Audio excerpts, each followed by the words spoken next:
जय श्री राधे मेरे प्यारे भक्तों। आज हम आपके लिए लेकर आए हैं माघ मास महात्म का 21वां अध्याय। तो आइए शुरू करें 21वां अध्याय। लोमस जी कहने लगे कि पूर्व काल में अवंती देश में वीरसेन नाम का राजा था। उसने नर्मदा के किनारे राष्ट्रीय यज्ञ किया और अश्वमेघ यज्ञ भी किए, जिनके खंभे सोने के बनाए गए। ब्राह्मणों को अन्य का सा बहुत सा दान दिया और बहुत सी गौएं, सुंदर वस्त्र और सोने के आभूषण से युक्त दान किए।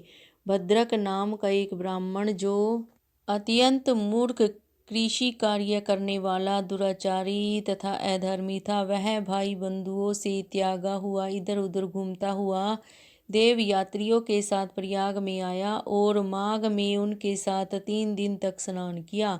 वह 3 दिन में ही निष्पाप हो गया। फिर वह अपने घर चला गया। उसने ब्राह्मण और राजा दोनों को बराबर इंद्रलोक में देखा।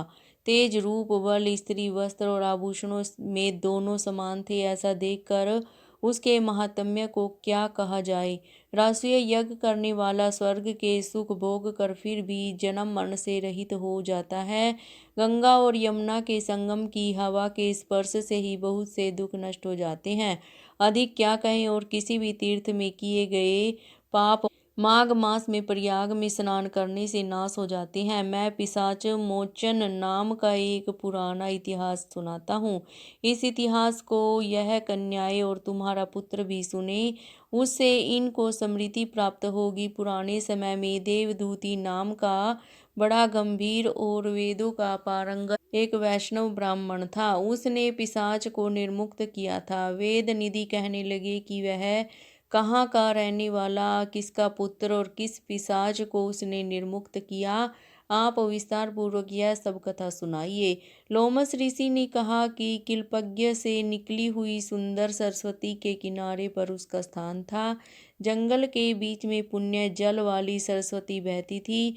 वन में अनेक प्रकार के पशु भी विचरते थे। उस ब्राह्मण के श्राप के भय से पवन भी बहुत सुंदर चलती थी तथा समय पर वर्षा भी बरसती थी और वह वन चैत्र रथ के समान था। उस जगह आश्रम में धर्मात्मा देवदूती रहता था। उसके पिता का नाम सुमित्र था। वह लक्ष्मी के वरदान से उत्पन्न हुआ था। वह सदैव आत्मा को स्थिर रखता, गर्मी में अपने नेत्र सूर्य की तरह रखता, वर्षा में खुली जगह पर तपस्या करता, हेमंत ऋतु में सारस्वत सरोवर में बैठता और त्रिकाल संध्या करता। जितेंद्रिय और सत्यवादी भी था। अपने आप गिरे हुए फल और पत्तियों का भोजन करता था। इसका शरीर सूख कर केवल हड्डियां मात्र रह गई थी। इस प्रकार उसको तप करते हुए वहां पर 1000 वर्ष बीत गए। तप के प्रभाव से उसका शरीर अग्नि के समान प्रज्वलित था। विष्णु की प्रसन्नता से ही वह सब कर्म करता। दधीचि ऋषि के वरदान से ही वह श्रेष्ठ वैष्णव हुआ था। एक समय उस ब्राह्मण ने वैशाख महीने की एकादशी को हरि की पूजा कर उसकी सुंदर स्तुति तथा विनती करी। उसकी विनती सुनकर भगवान उसी समय गरुड़ पर चढ़कर उसके पास आए। चतुर्भुज, विशाल नेत्र, मेघ जैसा स्वरूप भगवान को स्पष्ट देखकर प्रसन्नता के मारे उसकी आंखों में आंसू भर आए और कृतकृत्य होकर भगवान को प्रणाम किया।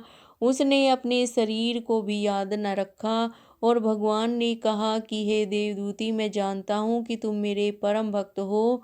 मैं तुमसे अति प्रसन्न हूँ, तुम वर मांगो। इस प्रकार भगवान के वचन सुनकर प्रेम के मारे लड़खड़ाती हुई वाणी में कहने लगा कि हे देवादिदेव, अपनी माया से शरीर धारण करने वाले, आपका दर्शन देवताओं को भी दुर्लभ है। यह दर्शन भी हो गया, मुझको और क्या चाहिए। मैं सदैव आपकी भक्ति में लगा हूँ। भगवान उसके वचन सुनकर कहने लगे कि ऐसा ही होगा। तुम्हारे तप में कोई बाधा नहीं पड़ेगी। जो मनुष्य तुम्हारे कहे गए स्तोत्र को पढ़ेगा, उसकी मुझ में अचल भक्ति होगी। उसके धर्म कार्य सांग पांग होंगे और उसकी ज्ञान में परनिष्ठा होगी। तो यह माघ मास महात्म का 21वां अध्याय समाप्त हुआ। जय श्री राधे, जय श्री कृष्ण जी की।